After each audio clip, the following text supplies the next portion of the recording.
मित्रांनो, आपला देश लय मोठा आहे बरं का. खूप मोठा देश आहे. पण विषय काय माहिती आहे का, आपल्या देशामध्ये नियोजन जे पोकळा आहे ते नियोजन पोकळा व्यवस्थित केला जात नाही. आज प्रत्येक गोष्टीचं जर नीट निरीक्षण केलं किंवा सर्वांनी जर एकत्र येऊन सगळी कामं जर योग्य केली तर सगळ्या देशांपेक्षा आपला देश खाद्याबाबतीत पण सगळ्याच बाबतीत मोठा आहे.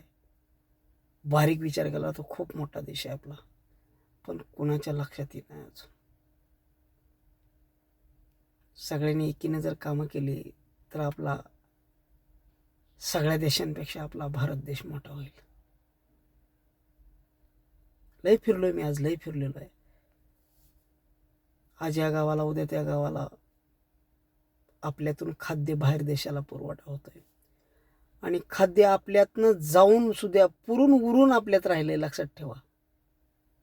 काय गोडाऊन पण तेवढीच भरल्यात, बाहेर पण तेवढंच जातंय, ट्रकमध्ये पण माल तेवढाच आहे, शेतात पण माल तेवढाच आहे, भरपूर शिल्लक आहे. नासाडी पण तेवढीच होती.